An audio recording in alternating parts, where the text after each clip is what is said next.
the line tool, and the box tool has a little highlight under the B and the L. So I can, for example, with my cursor over here, hit B for box, and it takes me immediately into box mode. So I can start telling Cole about this foot. I can hit the L key for line, and you notice it takes me back into line mode.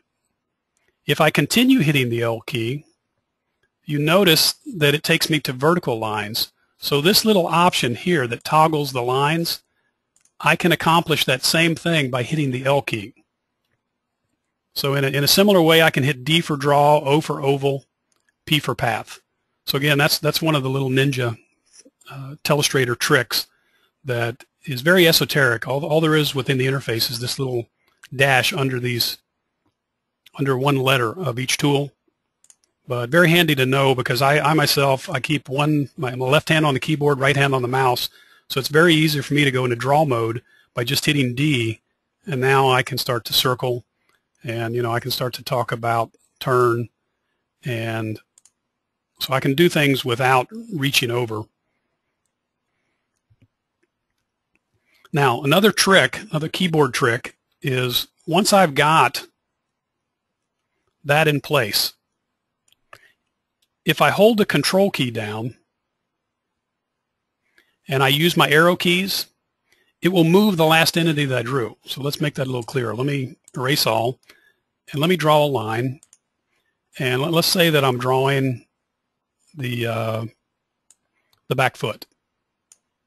Now in baseball, a lot of my guys, their back foot moves. So if I draw that, once I put it on the screen, as you know, my options are pretty much to erase it, and it's just to simplify the user interface. We've got erase, but we don't have adjust. But what I can do, hold the control key down and hit my left arrow, and it will move that line. So I can move it in, and I can say, hey, Cole, you're right here. I would like to see you, spread out your stance to right there, or once you move in this far right here. So again, I can move it up, down, and I can also hit Control and Shift, and it moves 10 pixels at a time.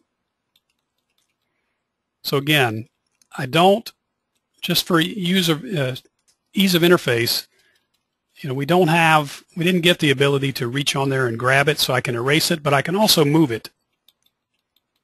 Now, once I draw the next line, then all of my movement applies to that line. So I cannot erase the other line. That line is pretty much baked as a cake. Now, if I want to erase that, I can use the erase pick, and I can go up and pick that line. So I don't have to erase things in the order that I drew them, or in the backwards order. I don't always have to erase last. I can do erase pick, and I can pick the entities individually.